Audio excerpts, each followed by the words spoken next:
चलिए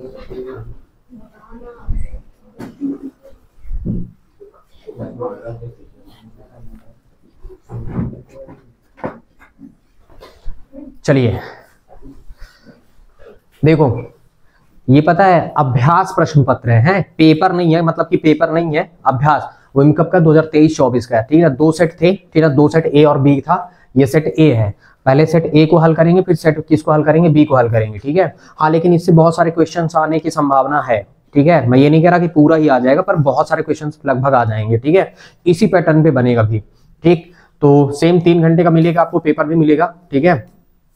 अब देखिए, पहले में 6 क्वेश्चंस रहेंगे आपके। कितने क्वेश्चन रहेंगे? 6। चलिए देखते हैं, और समझते भी है ना, ध्यान रखना, क्योंकि बहुत अच्छे से केयरफुल पढ़ के आपको करना पड़ेगा ना, टिक करना पड़ेगा, है। देखो, एक परिमेय संख्या और एक अपरिमेय संख्या को चाहे तुम जोड़ो या घटाओ, चाहे गुणा करो या चाहे क्या करो, भाग करो, ठीक है। तो योग भी हो, चाहे योगफल हो, चाहे अंतर हो, ठीक ना। परिमेय को जब तुम अपरिमेय के साथ जोड़ोगे, घटाओगे, गुणा भाग कुछ भी करोगे, तो उसका आंसर क्या निकलेगा? कौन सी संख्या आएगी? अपरिमेय संख्या आएगी। देखो, a प्लस बी और a माइनस बी, मतलब 3√3, 3 ऋण √3, ठीक है। मतलब केवल प्लस और माइनस का फर्क है, तो a square minus B square. तो इस हिसाब से 3 कवर करेंगे तो 9 हो जाएगा, और √3 कवर करेंगे तो 3, और घटा देंगे तो कितना आ गया? 6। मतलब इसका आंसर क्या हो गया? 6। निम्नलिखित में से बहुपद नहीं है। बहुपद वो नहीं कहा जाता है जो चर राशि अगर बटे में हर में चली जाती है तो वो बहुपद की श्रेणी में नहीं आता है, या फिर चर राशि में रूट लग जाता है। वैसे कई सारे कॉन्सेप्ट हैं, पर यहाँ पे क्या है, बटे में चला गया, इसलिए बहुपद नहीं है।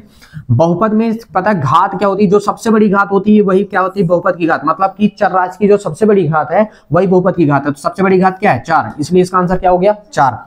√5 का दशमलव प्रसार क्या होता है? तो √5 का जो दशमलव प्रसार होता है वो क्या होता है? अशांत और अनावर्ती होता है। मतलब अशांत मतलब ब्रेक नहीं होगा, मतलब लगातार चलेगा। अनावर्ती का मतलब यह है कि कोई भी संख्या बार बार रिपीट नहीं हो सकती है, ठीक है। कोई भी समीकरण हो, अगर वो तुम्हारे पास दो चर राशि का रैखिक समीकरण, जैसे ये रैखिक समीकरण दिया गया है ना, तो इसका हल हमेशा क्या होता है? अपरिमित रूप से अनेक हल होता है। इसको आप रट लीजिए। मतलब आप किसी भी, मतलब x का मान कुछ भी रखोगे तो y का मान, मतलब इसमें कहने का मतलब ये है कि हम इनफिनिट टाइम, अनंत टाइम x का मान रख सकते हैं तो y का मान मिलेगा, या y का मान रख सकते हैं तो x का मान मिलेगा, है ना। तो कोई भी दो चर राशि का, देखो डबल चर राशि x और y दो चर राशि है, और दो चर राशि के रैखिक समीकरण में आप कुछ भी मान रखोगे x या y का, तो उनका क्या होगा? अपरिमित रूप से अनेक हल निकल के आएगा, ठीक है। ये इनके आपके राइट आंसर्स हैं, ध्यान रखना इस चीज का, ठीक है। नेक्स्ट क्वेश्चन में चलते हैं। जानकारी अगर है आपको तो आप भी बता सकते हो, ऐसा नहीं है, ठीक है। आप बताइएगा, देखते जाइए क्या बोला गया है। खाली स्थान सतत वर्ग अंतराल के लिए प्रयुक्त आलेख होता है, ठीक है। यानी खाली स्थान सतत वर्ग अंतरालों के लिए प्रयुक्त दंड आलेख होता है। कैसा होता है? ठीक है, तो आयत सतत वर्ग अंतराल के लिए प्रयुक्त आलेख क्या होता है? दंड आलेख बनता है। तो यहाँ पे क्या बन जाएगा तुम्हारे पास? क्या आ जाएगा? आयत चित्र। आयत चित्र जो है वो सतत वर्ग अंतरालों के लिए प्रयुक्त दंड आलेख होता है। आयत जो चित्र होता है ना, तो जैसे अपन बना रहे थे ना ऐसे करके, तो ये सतत होता है, और ये क्या होता है? दंड आलेख बन जाता है, ठीक है। इसी हिसाब से अब देखो, x बराबर a का जो आलेख है वो खाली स्थान किसके समांतर होता है? तो यानी अक्ष के समांतर एक सरल रेखा है, तो x बराबर a आलेख y अक्ष के समांतर एक क्या होता है? सरल रेखा होता है। वे रेखाएं जो एक ही रेखा के समांतर होती हैं परस्पर क्या होती हैं? वो भी समांतर होती हैं, है ना। अगर कोई रेखा है और ये तुम्हारे पास ये दोनों रेखाएं समांतर और इसके समांतर कोई रेखा है, तो इसका मतलब ये सब आपस में क्या होंगी? समांतर होंगी, ठीक है। नेक्स्ट केस क्या है आपके पास? देखो, एक समद्विबाहु त्रिभुज के बराबर भुजाओं के सम्मुख कोण होते हैं, क्या होते हैं? बराबर होते हैं, या आप लिख सकते हो क्या? समान होते हैं। वह चतुर्भुज जिसकी सभी भुजाएं समान हो, सभी भुजाएं क्या हो? समान हो। मतलब एक ऐसा चतुर्भुज जिसकी सभी भुजाएं क्या हो? समान, मतलब बराबर हो। एक ऐसा चतुर्भुज ये बन गया जिसकी लगभग सभी भुजाएं क्या है? समान होनी चाहिए, और प्रत्येक कोण कितना हो? 90 डिग्री के बराबर हो। प्रत्येक कोण कितना हो? 90 डिग्री के बराबर हो। क्या कहलाता है? तो आयत हम कैसे कह सकते हैं, ठीक है। वह चतुर्भुज जिसमें क्या हो? सभी भुजाएं क्या हो? समान हो। मतलब सभी भुजाएं बराबर। आयत की कंडीशन तो होती है कि आमने सामने भुजा बराबर होती है, ठीक है। तो वह भुजा जिसकी सभी भुजाएं समान हो और प्रत्येक कोण 90 डिग्री के बराबर हो, उस आकृति को हम क्या नाम देते हैं? क्या कहेंगे? वर्ग कहेंगे, क्योंकि वर्ग में सभी भुजाएं बराबर होती है और प्रत्येक कोण क्या होता है? 90 डिग्री का होता है, ठीक है। नेक्स्ट केस अगर हम बात करते हैं, 60 डिग्री कोण 60 डिग्री के पूरक, ठीक है। कोण 60 डिग्री के पूरक कोण का संपूरक कोण है, ठीक है। देखो, कोण 60 डिग्री के पूरक कोण का संपूरक कोण कितना होता है? तो अगर हम देखें संपूरक कैसे निकालते हैं, तो संपूरक दो कोणों का कितना होना चाहिए? यानी अगर हम बात कर रहे हैं दो कोण का योग कितना हो जाता है, अगर 90 होता तो उसे पूरक कहते हैं, और अगर दो कोण का योग कितना हो जाता है 180 होता तो उसे हम क्या कहते हैं, समपूरक कहते हैं। तो प्रश्न क्या कह रहा है, कोण 60 के पूरक कोण का संपूरक कोण है। तो पहले 60 का पूरक कोण क्या है, अगर देखो 60 का पूरक कोण कितना कहलाएगा, 30 कहलाएगा। ठीक है, 60 का पूरक कोण कितना कहलाया, 30, और 30 का संपूरक कोण कितना कहलाएगा, तो कितना 100। ऐसा कैसे हो सकता है, आप पास 100, देखो 60 का पहले हम देखते हैं 60 का पूरक कोण, तो 60 का पूरक कितना होगा 30, क्योंकि पूरक 90 होता है। अब फिर बोला है कि इसका पूरक कितना हुआ 30, अब 30 का संपूरक कितना होगा, तो 150 के रेंज में जाएगा, फिर तब ना दोनों मिलके 180 कहलाएंगे। ठीक, तो ये 150 कहलाएगा आपके पास। ठीक है, क्योंकि दोनों मिलके संपूरक कितना कहलाता है, क्योंकि दो कोणों के 180 होगा तब वो संपूरक कहलाएगा। ठीक है, तो ये ध्यान रखना है। फिर इसके बाद नेक्स्ट तुम्हारे पास केस क्या बनेगा, अगला देखो,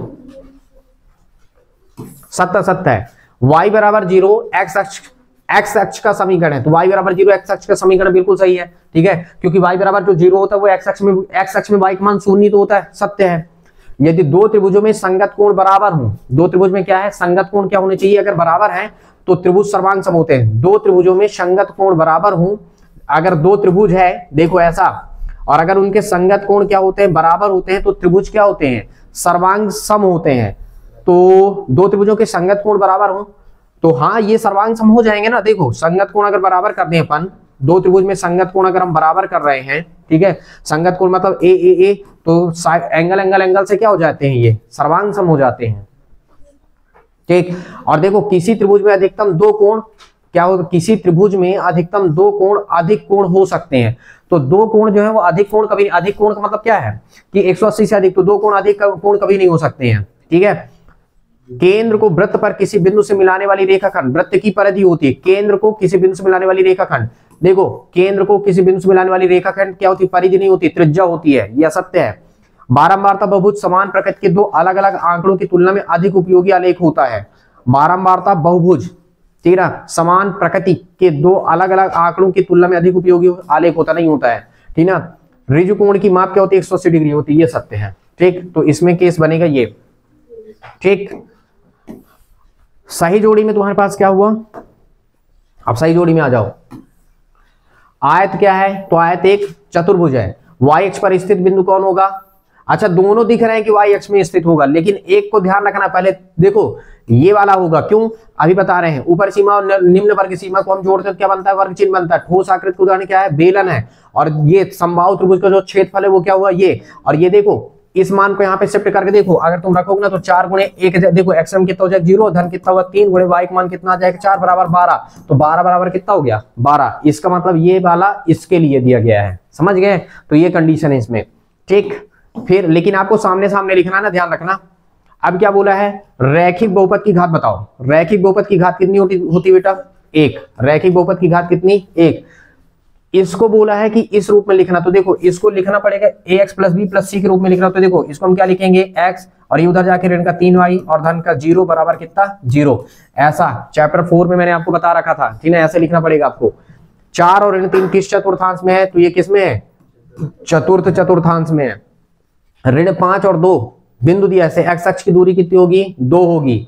ठीक है, पूर्ण कोण कितने डिग्री का होता है, पूर्ण मतलब 360 डिग्री का होगा। 3 असंरेख बिंदु से होकर अधिकतम वृत्त खींचे जा सकते हैं, केवल कितना, 1 खींचा जा सकता है। ठीक है, अब इसके बाद आपको ये लिखना है। ठीक है, ये आप प्रश्न शॉर्ट में जल्दी से लिखिए और इसको कल करके लेके आएंगे आप, 1/5 और 1, ठीक है, 1/√2 का परिमीकरण शॉर्ट में जल्दी से आपको लिखना, और ये 2-2 नंबर के प्रश्न ऐसे पूछे जाएंगे और इसको आपको कल करके लेके आना है। ठीक है, तुरंत लिखिए।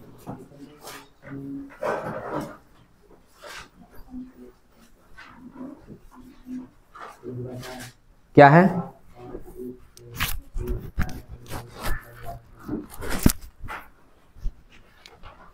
या फिर आप बुक में टिक कर लो, जो भी करना है। चैप्टर फर्स्ट का क्वेश्चन है ये चारों चैप्टर फर्स्ट के क्वेश्चन है, या फिर शॉर्ट में जल्दी से लिख लीजिए, शॉर्ट में लिख लीजिए जल्दी से।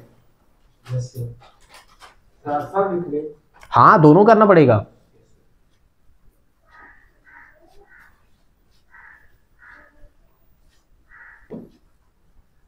ये फिर वीडियोस भी देख सकते हो और देख सकते हो। देखो ये चैप्टर 2 का दिया, देखो 2 नंबर में दे दिया है, ये क्यूब वाला गुणनखंड दे दिया 2 में, ठीक है, ये भी दे दिया। ये सब पूरे क्वेश्चंस आसान क्वेश्चन है पूरे। देखो 4 अंक में देखना ना, मैं तुमको दिखाता हूँ कि 4 अंक में कौन कौन से क्वेश्चन पूछे गए हैं। इस पूरे क्वेश्चन में अभी आपको सॉल्व करवाऊंगा, ठीक है। देखो समांतर चतुर्भुज की परिभाषा पूछ लिया है, ठीक ना, 2 अंक में पूछ लिया है। तो ये इसी साल का पेपर है, ये पिछले सेशन का पेपर है, 2 सेट। हाँ ये क्वेश्चंस आए हुए थे ना, मैं देख तो रहा हूँ, ठीक है। लेकिन ये कुछ नहीं है, कुछ क्वेश्चंस नहीं आए, लेकिन यहाँ से बहुत सारे क्वेश्चन आएंगे। देखिए ये आंकड़े दिए गए, यहाँ पे क्या करना है, आज चित्र बनाना है आपको, ठीक है। 4 अंक का आ गया, देखिए 3 अंक में दिया है ये, ठीक है। और ये तुम्हारे पास दिया गया है निर्वाहकार सूचकांक, इसमें भी तुमको बहुभुज बनाना है, आज चित्र बनाना है। आयत चित्र बनाए बिना बोला कि बहुभुज बनाना है, ठीक है ना, जो डॉट करके बनाए थे। शंकु के लिए पूरे क्वेश्चंस दिए गए हैं, आप देख सकते हैं अच्छे से। मतलब ये बहुत ही अच्छा पेपर है कुल मिला के, आप देख सकते हो। देखो सिद्ध कीजिए एक वृत्त की तुल्य जीवाएं क्या होती है, केंद्र पर तुल्य कोण अंतरित करती है, मतलब तुल्य मतलब बराबर कोण अंतरित करती हैं, ठीक है। 4 नंबर का क्वेश्चन है। सिद्ध कीजिए चक्रीय चतुर्भुज क्या होता है, एक आयत होता है। ये क्यूब का देखो 4 नंबर में मान निकालने के लिए बोला है, खत्म। इतने क्वेश्चन है, 4 के देखो 3 क्वेश्चन है, 1 2 ये हुआ, 1 ये हुआ, 4 क्वेश्चन रहेंगे, बाकी 3 के रहेंगे, ठीक। तो ये आपको क्या करना है, कर लेना है, ठीक है। क्वेश्चन आप लिख लो पहले, कल करके लेके आना। यहां से था